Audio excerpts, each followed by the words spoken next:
आयोजित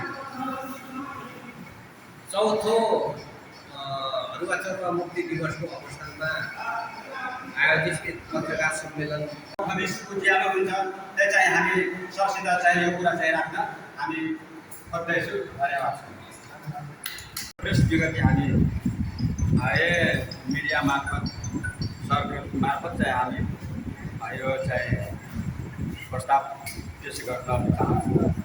र आजको मुक्त अरुणाचल अधिकार मञ्च केन्द्रीय कार्य कञ्चन नगरपालिका नम्बर 12 सप्तरी स्थापना 2080 मिति 2083 श्रावण 3 गते चौथो अरुणाचल मुक्ति दिवसको अवसरमा जारी गरिएको प्रेस विज्ञप्ति आदरणीय सञ्चारकर्मी मित्रहरू, श्रावण 2 गते तत्कालीन सङ्घीय सरकारबाट अरुणाचल मुक्तिको घोषणा भएको 4 वर्ष पुरा भएको अवसरमा आज चौथो अरुणाचल मुक्ति दिवस मनाउँदैछ। यस अवसरमा सम्पूर्ण सरकारवालाहरूलाई शुभकामना सहित धन्यवाद दिन चाहन्छु। कानुनी रूपमा मुक्ति घोषणा भए पनि अरुणाचल समुदाय अझै पहिचान, भूमि अधिकार, सामाजिक सुरक्षा, सम्मानजनक रोजगारी, आवास तथा आर्थिक पुनर्स्थापनाबाट वञ्चित रहेकाले वास्तविक मुक्ति अझै अधुरो रहेको राष्ट्रिय अरुणाचल अधिकार मञ्चको ठहर छ।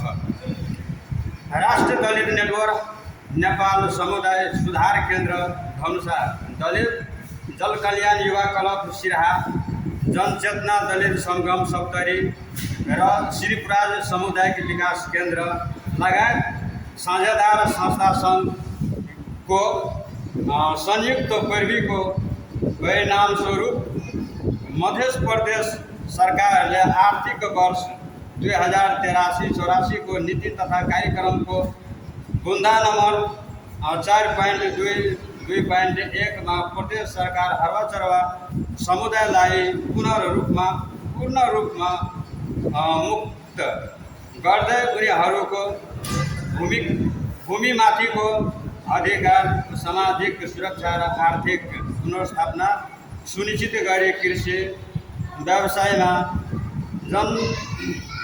सामान्य जनक पहुँच स्थापित गर्ने नीति अवलम्बन गर्ने छ भने उल्लेख छ। सरकारले नीति तथा कार्यक्रम मार्फत जाहेर गरेको प्रतिबद्धताका लागि धन्यवाद दिन चाहन्छु।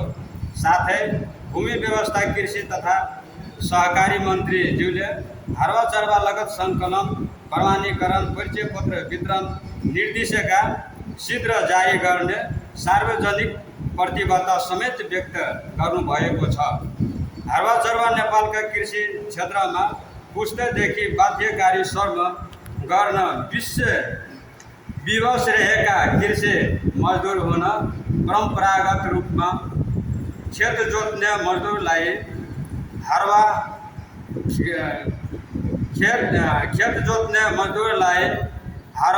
र गाई वस्तु चराउनेलाई चरवा भनिन्छ। अधिकांश हारवा चरवा परिवारले विगतमा लिएको वा पुर्खाले लिएको ऋणको नाममा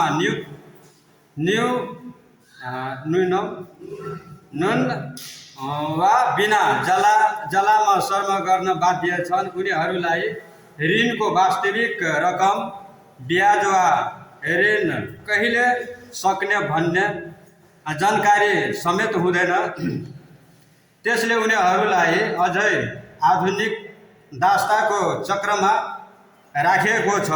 सन् 2013 मा अन्तर्राष्ट्रिय श्रम सङ्गठन ILOले गरेको अध्ययनले नेपालमा अरुणाचलको सङ्ख्या 1 लाखभन्दा बढी रहेको अनुमान गरेको छ। मुक्तिको घोषणा भए पनि अधिकांश अरुणाचल अझै भूमिहीन, नागरिकताविहीन र आधारभूत सेवाबाट वञ्चित रहेका छन्। जग्गा र बसोबासको प्रमाण नहुँदा उनीहरूले नागरिकता, सामाजिक सुरक्षा, शिक्षा, स्वास्थ्य तथा सरकारी सेवामा समान पहुँच पाउन सकेका छैन। जीविकोपार्जनका लागि उनीहरू अझै साहुबाट चक्रो ब्याजमा ऋण लिन बाध्य छन्, जसले पुन ऋण र बाध्यकारी श्रमको चक्रमलाई निरन्तर दिएको छ। सार्वजनिक वा साहुको जग्गामा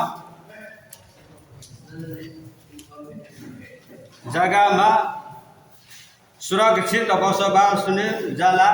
श्रमको स्वतन्त्र छनौटको अभाव, न्यायमा पहुँचको कमी तथा राजनीतिक प्रभावका कारण हुने शोषण उनीहरूको प्रमुख समस्या हुन्। केही परिवारले वैदेशिक रोजगारीबाट आर्थिक सुधार गरे पनि ऋणको भारका कारण पुनः बाध्यकारी श्रममा फस्नु परेका उदाहरणहरू छन्। यद्यपि स्थानीय सरकार र विभिन्न संस्थाले केही कार्यक्रम सञ्चालन गरेका छन्। हरवा चरवाको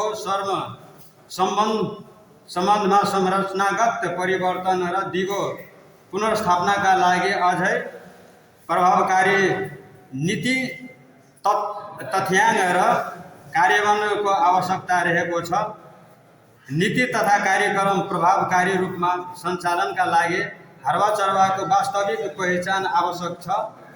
अन्यथा हरवा चरवा लक्षित कार्यक्रममा हरवा चरवाहरूको पहुँच नहुने,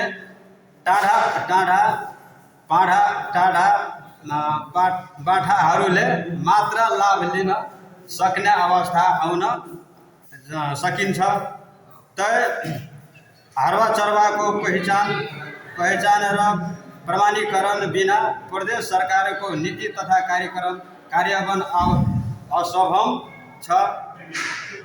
यी प्रतिबद्धताहरू प्रभावकारी रूपमा कार्यान्वयन गर्न मञ्चले 4 प्रमुख माग अघि सारेको छ। हाम्रा मागहरू: 1. हरवा चरवा पत्र वितरण निर्देशिका 2080 तत्काल राजपत्रमा प्रकाशित गरी कार्यान्वयन गरोस्। 2. नीति तथा कार्यक्रम कार्यान्वयनका लागि मुक्त हरवा चरवा तथ्याङ्क सङ्कलन, प्रमाणीकरण र परिचय पत्र वितरण, जीविकोपार्जन, सहकारी सामाजिक उद्यमशीलता र आवश्यक आवास कार्यक्रम कार्यान्वयन गरियोस्। 3. मध्य प्रदेश 8 जिल्ला स्थानीय तह सङ्घको समन्वयमा हरवा चरवाको लगत सङ्कलन, प्रमाणीकरण तथा परिचय पत्र वितरण तत्काल सुरु गरोस्। 4. भूमिहीन हरवा चरवाको जबरजस्ती विस्थापन रोक्दै सम्बन्धित निकायसँग समन्वय गरी भूमि वितरण र पुनर्स्थापना कार्य तत्काल सुरु गरोस्।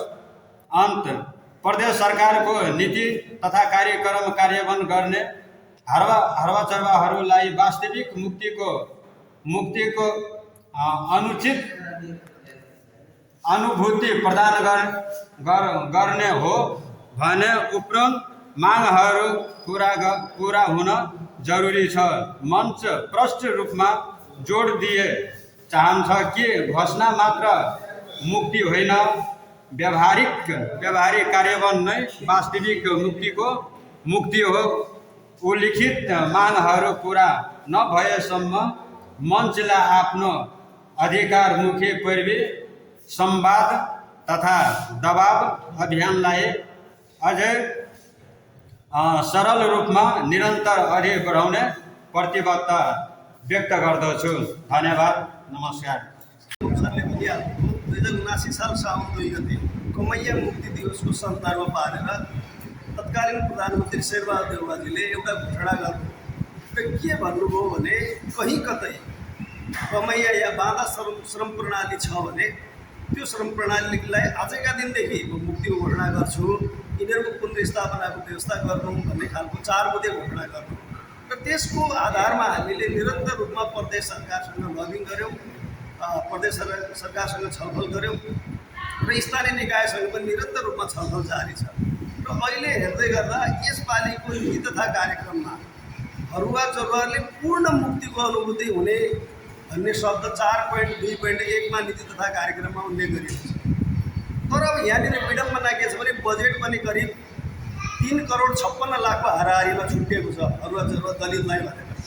तर कुरा के हो भने हरुवा चरुवा को हुन् त? कति सङ्ख्यामा हरुवा चरुवा छ? कुन व्यक्तिलाई हरुवा चरुवा मान्ने र कसलाई त्यो सुविधा उपलब्ध गराउने भन्ने प्रश्न जहिले पनि प्रदेश सरकारका अगाडि खडा छ। र हामीले निरन्तर रूपमा प्रदेश सरकारलाई के अनुरोध गर्यौँ भने तपाईँहरू कम्तीमा हरुवा चरुवा को हुन् भनेर लगत सङ्कलन गरिदिनुहोस्, प्रमाणीकरण गरिदिनुहोस् र परिचय पत्र दिनुहोस् र त्यसका आधारमा तपाईँहरूले सुविधा प्रवाह गर्नुभयो भने निश्चित ठाउँमा त्यो सुविधा जान सक्छ भन्ने निरन्तर संवाद गऱ्यौँ। र हालसम्म हरुवा चरुवा को हुन् भन्ने कुराको एकिन तथ्य मध्य प्रदेश सरकारसँग छैन र त्यो 3,56,00,000 रुपियाँ पैसा हरुवा चरुवाको लागि जान्छ वा समुदायका टाढाबाट मान्छेले लिन्छन्, यो प्रश्न उठिरहेको छ। र हामी सञ्चारकर्मी साथीहरू मार्फत के अनुरोध गर्न चाहन्छौँ भने जबसम्म हरुवा चरुवाको पूर्ण रूपमा लगत सङ्कलन प्रमाणीकरण र परिचय पत्र दिइँदैन, पहिचान गरिँदैन, तबसम्म हरुवा चरुवा लक्षित कार्यक्रमको क्वालिटीमाथि हरुवा चरुवा लक्षित प्रोग्रामले जसलाई लक्षित गरेर प्रोग्राम छुट्याइएको छ त्यसमा जान सक्ने सम्भावना एकदम कम छ। त्यसकारण प्रदेश सरकारको ध्यान हामी केमा आकर्षण गराउन चाहन्छौँ भने तत्काल लगत सङ्कलन प्रमाणीकरण र परिचय पत्र सम्बन्धीको निर्देशिका मन्त्रालयले भूमि मन्त्रालयले पारित गरोस् र त्यसको आधारमा लगत लिने काम गरेर हरुवा चरुवा यो हुन् भन्ने कुरा यकिन गरिसकेपछि लक्षित समुदायसम्म यदि त्यो सुविधा पुग्न निश्चित रूपमा सम्भव हुन्छ। अन्यथा त्यो सुविधा निश्चित ठाउँमा पुग्दैन, नपुग्न सक्छ, जसले जहिले पनि प्रश्न खडा गर्न सक्छ। साउन 2 गते हरुवा चरुवा मुक्ति घोषणा गरियो। कमैया मुक्ति दिवसको सन्दर्भ पारेर 22औं कमैया मुक्ति दिवसका दिन त्यसको आज करिब 4औं मुक्ति दिवस हामी मनाउँदैछौँ र 4 वर्षसम्म निरन्तर रूपमा हरुवा चरुवाहरूले के भने हाम्रो पहिचान गरिदिनुहोस्, हाम्रो पहिचान गरिदिनुहोस्, हाम्रो पहिचान गरिदिनुहोस्। तर अहिलेसम्म प्रदेश सरकारले पहिचानको मुद्दामा कुनै पनि कदम अगाडि बढाएको छैन। यद्यपि गत वर्षको बजेटमा पनि हरुवा चरुवाको लागि केही बजेट विनियोजन गरिएको थियो, यसपालि पनि बजेट विनियोजन गरिएको छ र त्यो बजेट विनियोजनले मात्रै पुग्दैन। र पहिलो कुरा उहाँहरूको लगत लिनका लागि अनुरोध गर्छु। यसका लागि कुरा के हो भने पहिलो काम मन्त्रालयले निर्देशिका बनाइदिनु पर्यो। दोस्रो काम निर्देशिकाको आधारमा लगत सङ्कलन प्रमाणीकरण र परिचय पत्र वितरण गरिदिनु पर्यो। त्यो स्थानीय निकायसँग समन्वय गरेर वितरण गरियो भने त्यसपछि हरुवा चरुवा लक्षित कार्यक्रम समुदायमा निश्चित ठाउँमा पुग्न सक्छ भन्ने कुरा म सञ्चारकर्मी साथीहरू मार्फत हार्दिक अनुरोध गर्छु। र अन्तिममा म केमा धन्यवाद दिन चाहन्छु भने यो मुक्ति आन्दोलनमा सञ्चारकर्मी साथीहरूले निरन्तर रूपमा हामीलाई साथ र सहयोग दिइरहनु भएको छ, त्यसका लागि म धन्यवाद दिँदै बिदा हुन्छु। हरुवा चरुवा अधिकार मन्त्रीका महासचिव, उपाध्यक्ष, लगायत केन्द्रीय सदस्यज्यूहरू, जिल्लाका अध्यक्ष किन गर्न लागिरहेको छ भन्दाखेरि आजकै दिन अथवा 4 वर्ष अगाडि 2079 साल साउन 2 गतेका दिन 22औं कमैया मुक्ति दिवसको अवसरमा सम्माननीय पूर्व प्रधानमन्त्री शेरबहादुर देउवाज्यूले 8वटा मन्त्रीज्यूहरू, 22वटा मन्त्रालयका सचिव, उपसचिवज्यूहरू, विभिन्न सङ्घ संस्थाका उच्च चाहिने पदमा रहेका प्रतिनिधिज्यूहरू र हरुवा चरुवा मञ्चका प्रतिनिधिहरूलाई राखेर उहाँले बालुवाटारमै प्रधानमन्त्री निवासमा एउटा भव्य कार्यक्रमका बिच यो मुक्त हरुवा चरुवालाई मुक्त घोषणा गर्नुभएको थियो। विशेष गरी अब यो अनुचित ऋणको खारिजी गर्दै 4 बुँदे उहाँले चाहिने बुँदाहरू प्रस्तुत गर्दै विशेष गरी यो हरुवा चरुवाको अनुचित खारिज हुनुपर्ने उहाँहरूलाई चाहिने तत्काल पुनर्स्थापना गर्ने र आजका दिनदेखि यो नेपालमा चाहिने यो बाधाक्रमिक प्रणाली अन्त्य भएको भनेर घोषणा गर्नुभएको थियो। त्यो घोषणा भएको 4 वर्ष बितिसक्यो। तर अब मध्य प्रदेशमा विशेष गरी यो 8वटा जिल्लाहरूमा रहेका हरुवा चरुवाहरू 1 लाखभन्दा बढी भनेर एउटा तथ्याङ्कले देखाएको छ। त्यो मुक्त भएका हरुवा चरुवाको अहिलेसम्म तथ्याङ्क सङ्कलन पनि छैन, पुनर्स्थापनाको काम पनि सुरु भएको छैन। त्यही उद्देश्यले आज राष्ट्रिय हरुवा चरुवा अधिकार मञ्चले एउटा पत्रकार सम्मेलन गरेर आफ्ना मागहरू यहाँ राख्नु गइरहेको छ। अब त्यसको लागि निश्चित रूपमा महासचिवज्यूले भन्नुहोला यो कार्यक्रममा हरुवा चरुवा मुक्त भएका छन् र एउटा बन्धनको रूपमा जुन थियो त्योबाट चाहिँ मुक्ति भएको किसानलाई मलाई खुसी लागिरहेको छ। तर त्यो खुसी सँगसँगै अलिअलि पीडा मलाई किन लागिरहेको छ भनेदेखि मुक्त त भयो, तर मुक्तिसँगै यहाँहरूको के भयो भनेदेखि रोजगारको वातावरण त्यो चाहिँ एउटा चुनौतीको रूपमा आयो। ऋण जुन ल्याएको थियो त्यो चाहिँ एउटा चुनौतीको रूपमा आउन थाल्यो। यिनीहरूको जीवन जीविकाहरू गुजारा गर्ने कुराहरू एउटा बोझको रूपमा थपेर आउँदाखेरि र हामीले यो 4 वर्षदेखि अथवा अधिकारका मञ्चका साथीहरूले विभिन्न किसिमका अभियानहरू, विभिन्न किसिमका अभियानमूलक कार्यक्रमहरू गर्दै हाम्रा प्रदेशका सरकारहरूसँग चाहिँ अनुनय विनयहरू चाहिँ गरेको अवस्थाहरू छ। जसले गर्दा मलाई अब के लागिरहेको छ भनेदेखि अब पनि प्रदेश सरकारले यिनीहरूको तथ्याङ्क सङ्कलन गरिदिएन, यिनीहरूलाई प्रमाणपत्र दिएन भनेदेखि कतिका हावाचरण साँच्चीकै वास्तविकता रहेको छ भन्ने कुरा अन्यलमा देखिन्छ। र आशा छ यी चिजहरू प्रदेशका सरकारहरूले साह्रै नै गर्नुहुनेछ र अहिले एउटा परिचय पत्र दिने, तथ्याङ्क सङ्कलन गर्ने, प्रमाणीकरण गर्ने एउटा कार्यनिर्देशिका जुन छ त्यसलाई राजपत्र अङ्कितमा चाँडै प्रकाशन गर्नुहुनेछ भन्ने आशा पनि राख्छु। त्यो सँगसँगै हरुवाचरुवाको अहिले डोजर आतङ्क भइरहेको छ। त्यो डोजर आतङ्कको नाममा धेरै सुकुम्बासी, धेरै त्यो भूमिहीन हरुवाचरुवाहरू पुठीबास भइरहेका छन्। ती कामहरू साह्रै नै त्यो रोकिनेछ भन्ने आशा गर्छु। र यी सबै चिज गर्नको लागि अहम भूमिका गर्नुहुने पत्रकार महोदयहरूले धेरै नै भूमिका, धेरै नै सहयोग गर्नुभएको छ र आशा गर्छु फेरि पनि यी सबै चिजलाई तपाईँहरूको यो कलमले विस्तृत रूपमा लेख्नुहुनेछ र त्यसलाई सम्बन्धित निकायहरूले ध्यान आकर्षण गर्दै यी समस्याहरूलाई समाधान गर्नुहुनेछ भन्ने आशा गर्दै म सबैजनालाई फेरि पनि धन्यवाद दिन चाहन्छु। नमस्कार। घर सप्तरी सुरुंगा नगर के साथ हमारा नाम दर्शन मंडल मुक्त हरुवाचरुवा का राष्ट्रीय केंद्रीय अध्यक्ष की वास्तविक श्रावण 80-79 साल श्रावण 2 गते के दिन की मुक्ति के देश सामान्य प्रधानमंत्री शेर बहादुर देउवा जी बलुआटार में हम सब हरुवाचरुवा मिल के हमार शांतिपूर्ण मांग कि ठीक है अपने ते एक कहाँ के नेपाल के कि बात की अध्ययन गाँव में क्या चुकल है जो मुक्त हरवा वास्तविक के कि हम सब भूमि में लेट के जजमानी के हम सब दिन रात हर को जोत के धान बाली सारा चीज उपजा के घर में क्या जे नियम जे हर कोदार जोते भूमि में काम करिए वो नेपाल में मुख्य मो रही है सुखमवास वास्तविक सुखमवासियों वहाँ आदमी हरुवाचरुवा जरा निपर अति विपन के वास्तविक के पहचान परिचय बात ये सब बना देते तो सजिलो है हमारा सबके वास्तविक नेपाल के बासिंदा के हम सब कत रह जमीन में काम कर जमीन पे कहर कत कत रहबे कत घर बनेबे एक तो संविधान में लेके एक टाइम एक पटक जरा नहीं कुछ घर देवे पूरा जमीन देवे से संविधानों में उल्लेख है।